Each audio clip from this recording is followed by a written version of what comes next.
Aujourd'hui, on va parler des prestataires, mais pas tout à fait de la même manière que j'ai l'habitude de vous en parler. On va vous parler de tout ce qu'on ne vous a jamais dit sur les prestataires, comment bien les choisir, toutes ces petites choses dont on ne parle pas et auxquelles il faut absolument faire attention pour bien choisir tous vos prestataires. Première chose extrêmement importante, le contrat avec vos prestataires. Déjà, il est absolument indispensable d'avoir un contrat avec chacun de vos prestataires. Un devis, c'est souvent pas suffisant pour vraiment être bien protégé, alors qu'un contrat, ça permet de s'assurer que tout le monde soit protégé, et vous et le prestataire.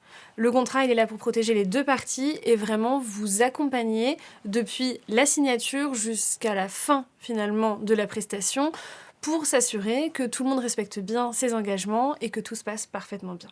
Première chose à vérifier dans le contrat d'un prestataire, c'est tout ce qui est inclus et ce qui n'est pas inclus surtout.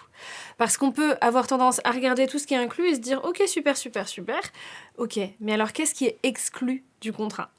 Qu'est-ce qui ne rentre pas dans ce contrat avec votre prestataire? Qu'est-ce qui fait que vous pourriez avoir besoin de payer un supplément de 250 € si vous finalement vous choisissez ça? Qu'est-ce qui fait que votre contrat peut finalement devenir 2 fois plus cher parce que y a certaines choses qui ne sont pas incluses dedans. C'est important évidemment de s'assurer que vous avez bien les tarifs et les modalités de paiement. Est-ce qu'il y a des acomptes? Combien? À quel moment?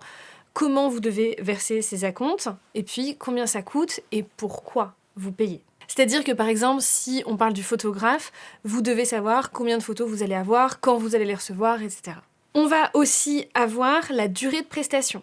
Que ce soit pour le traiteur, pour le photographe, pour le DJ, pour qui vous voulez, votre prestataire ne va pas arriver quand il veut et repartir quand il veut. Il y a une durée de prestation et puis évidemment, il est important que les heures sup et surtout le tarif d'une heure supplémentaire soient indiqués dans le contrat pour que vous sachiez tout de suite à quoi vous en tenir si, comme quasiment tous les mariés, vous prenez un peu de retard et que finalement, il faut rajouter 1 heure au traiteur ou 2 heures au photographe.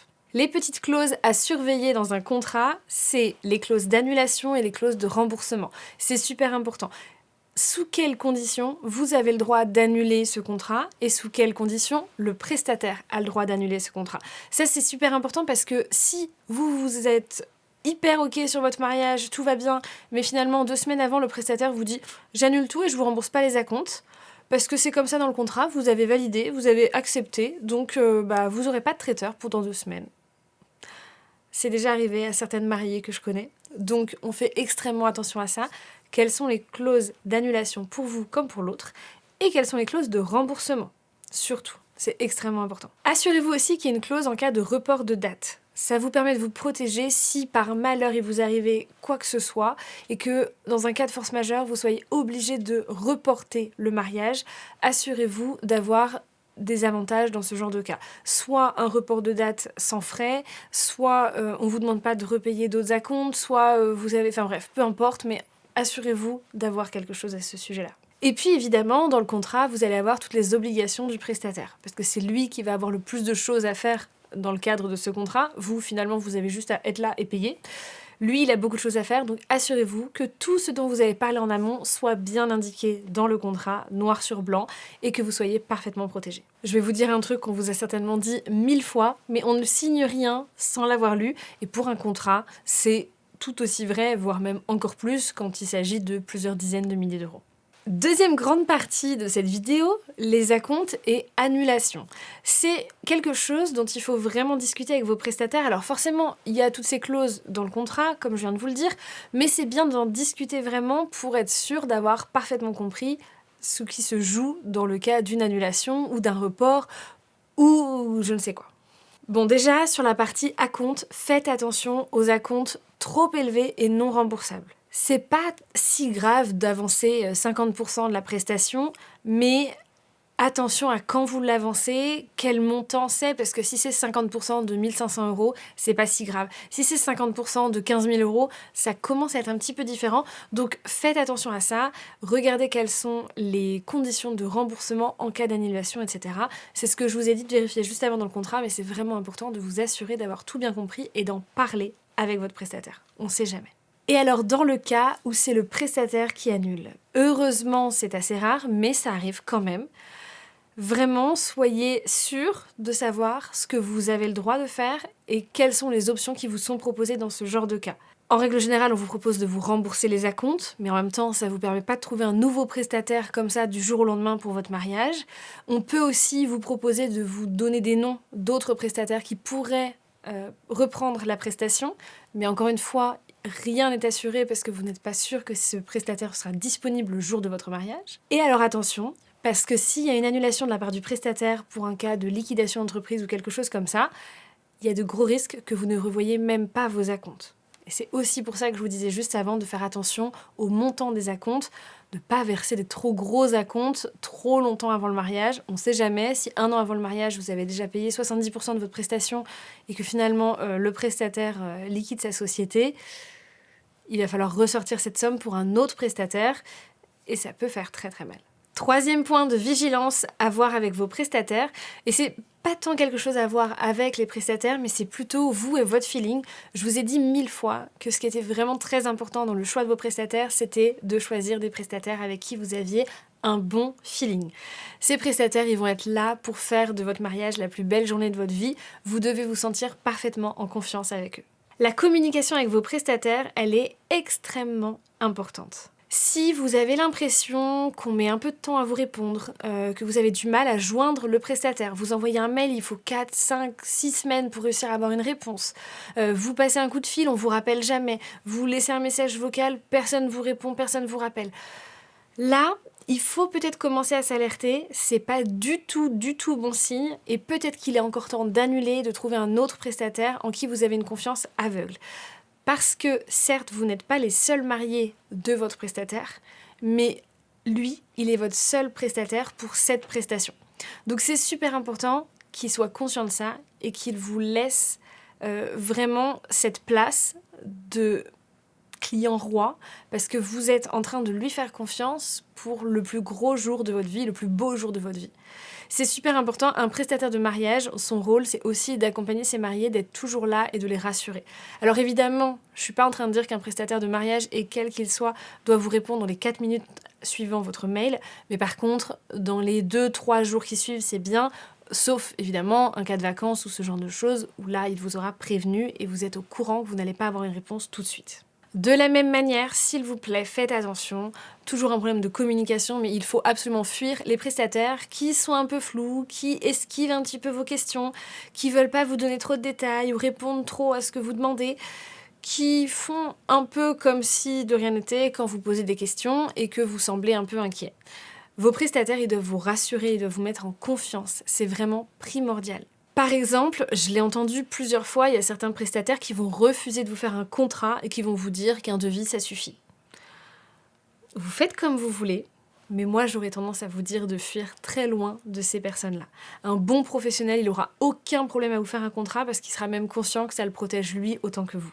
Si vous avez l'impression qu'il y a des choses qui sont un peu floues lors d'une communication à l'oral, que ce soit par téléphone ou en face à face ou en visio, n'hésitez pas à redemander une confirmation par mail pour toujours avoir des traces écrites de certaines choses. Si votre DJ vous a promis ça, si votre traiteur vous a dit qu'il vous offrait telle ou telle chose, votre fleuriste vous a annoncé quelque chose à l'oral en vous disant oui, ce sera tel prix, vous inquiétez pas, je vais vous faire une petite ristourne. Demandez toujours un écrit pour valider ça, parce que c'est la seule chose qui comptera. Tout ce que vous avez dit à l'oral, ça n'a aucune valeur juridique. Je ne suis absolument pas en train de vous dire de vous méfier de tous vos prestataires. Évidemment que non. Évidemment que la très grande majorité des prestataires de mariage sont des gens parfaitement bienveillants et honnêtes, et c'est tout ce que je vous souhaite. Mais on sait aussi que, comme dans tous les autres métiers, il y a des escrocs, et j'ai pas envie que vous fassiez avoir, parce que ça arrive quand même beaucoup trop souvent. Et on parle là d'une journée qui est extrêmement importante, d'un budget qui est énorme, et vous méritez quand même d'avoir les bons prestataires pour votre mariage. Quatrième point de vigilance, c'est celui des promesses un peu...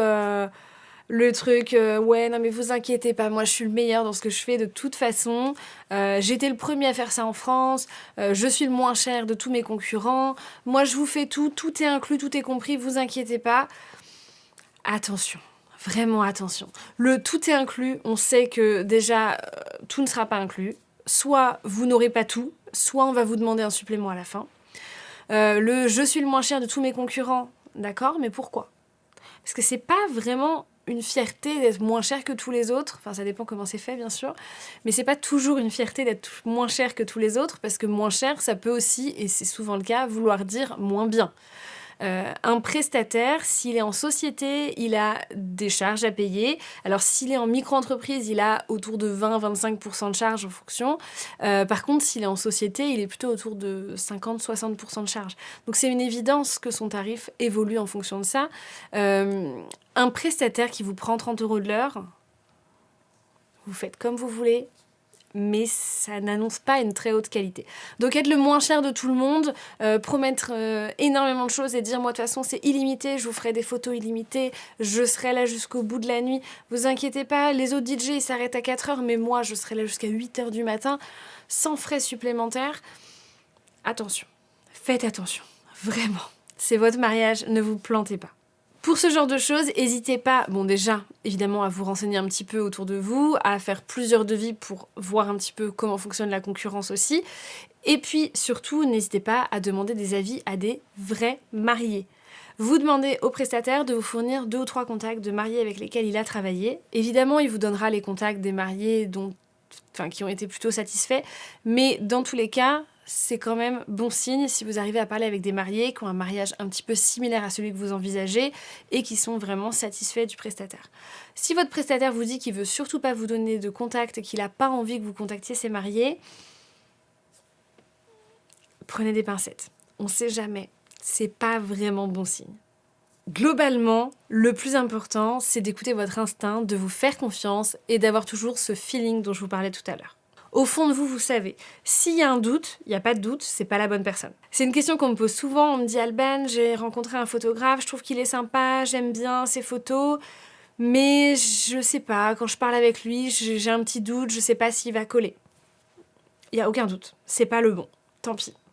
C'est pas parce qu'on aime bien les photos, c'est pas parce que le prix correspond à notre budget que c'est la bonne personne. Les prestataires qui vont être présents le jour de votre mariage, ils sont extrêmement importants. Le photographe, le vidéaste, la wedding planner, le DJ, le traiteur, c'est des gens avec qui vous allez passer beaucoup de temps dans votre journée, qui vont être là tout le temps autour de vous, ils vont vraiment graviter autour de vous le jour de votre mariage.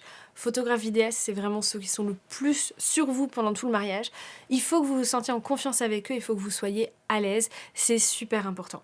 Vous pouvez pas avoir l'impression d'avoir passé votre mariage avec des inconnus que vous n'aimiez pas. Vos prestataires, déjà, vous devez quasiment pas les voir dans votre mariage, ils doivent se fondre dans la masse, mais dans l'idéal, il faut que vous vous entendiez tellement bien que ce soit vraiment un moment facile et sympa pour vous. Les petits signes d'alerte pour un prestataire qu'il faut vraiment fuir, c'est celui qui change tout le temps d'avis, qui vous dit « Ouais, je vais faire ça, ah non, en fait, on va plutôt faire ça, ah, en fait, je vais faire ça, je vais faire ça, je vais faire ça ». Il part un peu dans tous les sens, c'est pas très clair, c'est pas très carré, vous avez un peu l'impression que c'est mal organisé. Ne vous dites pas que ce sera mieux le jour J. C'est faux. Ce sera soit pareil, soit pire. Donc si vous n'êtes pas satisfait à 100% maintenant, vous fuyez. Si il a une attitude un peu agressive pour vous pousser qui vous presse un peu pour signer le contrat, envoyer la compte, etc., c'est pas forcément bon signe. Qu'un prestataire vous dise « Attention, tardez pas trop parce que j'ai d'autres demandes », ça c'est une chose, c'est vrai, c'est normal. Par contre, qu'ils vous disent « Dépêchez-vous, faut signer, sinon c'est mort, de toute façon vous aurez jamais de photographe si vous me prenez pas », bon là, on n'a pas envie d'être avec quelqu'un comme ça toute la journée le jour de son mariage. Une question qui revient souvent et que vous vous posez peut-être, c'est « Ok, mais comment je dis non ?» Ce non, il est vraiment très difficile.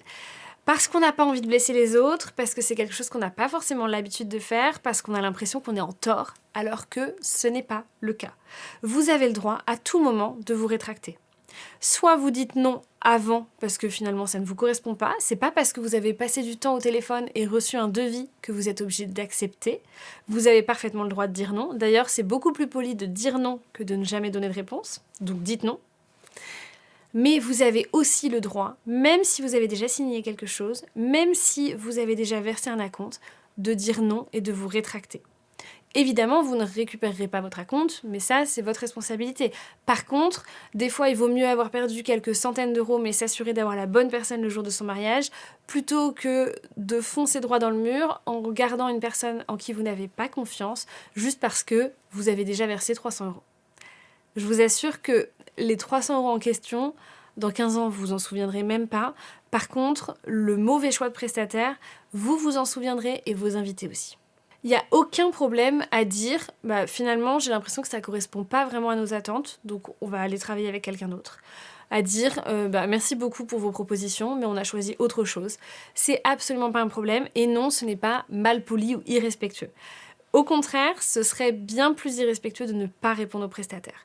Donc prenez le temps de lui répondre, mais dites non si vous n'êtes pas sûr de vouloir travailler avec lui. Et prenez le temps dont vous avez besoin, surtout. Au pire, si quelqu'un vous passe devant, tant pis, c'est que c'était pas la bonne personne. Par contre, prenez le temps dont vous avez besoin, ne vous précipitez pas juste sous prétexte que c'est la haute saison et il faut se dépêcher. En gros, choisir vos prestataires, c'est pas quelque chose de simple, parce qu'en plus c'est quelque chose qui arrive assez tôt dans l'organisation du mariage, donc vous êtes encore un peu sur votre nuage, dans l'euphorie, vous avez envie d'aller vite, vous avez envie de valider les choses rapidement pour avoir une date, pour pouvoir en parler autour de vous, pour pouvoir commencer à vraiment vous mettre dedans et vous projeter encore plus. Donc ce moment-là, il est quand même assez important. On a aussi, mine de rien, cette pression de si vous prenez pas le prestataire, il y a d'autres mariés qui vont le prendre, donc il faut quand même se dépêcher et prendre une décision assez rapide, sans pour autant se précipiter. Mais vraiment faites attention, posez-vous les bonnes questions, assurez-vous d'avoir un feeling réel avec ce prestataire et surtout, assurez-vous d'avoir tous les deux un vrai feeling avec le prestataire. Parce que vous êtes deux à vous marier, et si l'un des deux a un doute, on écoute ce doute, c'est que c'est pas la bonne personne. La bonne personne, elle correspond à 100% aux deux mariés. Ça, c'est très très important. Si vraiment vous avez besoin d'aller encore plus loin dans l'organisation de votre mariage, d'être encore plus accompagné, si vous vous posez plein de questions sur le choix des prestataires, comment les choisir, quelles questions leur poser pour s'assurer qu'ils correspondent parfaitement, qu'est-ce qu'on met exactement dans un contrat, etc., etc., etc., j'ai écrit un livre ultra complet qui répond évidemment à toutes ces questions mais aussi à plein d'autres. Je vous invite à aller le découvrir, il s'appelle Un grand 8 pour le grand oui et c'est le guide ultime pour vous aider à organiser le mariage de vos rêves. J'espère que mes petits conseils vous auront aidé et aiguillé, que ça vous permettra de mieux choisir vos prestataires, de partir plus en confiance avec eux et d'être sûr d'avoir choisi les bonnes personnes. Je vous souhaite un merveilleux mariage, de merveilleux prestataires et je vous dis à très bientôt dans un prochain épisode de Mariés sans filtre.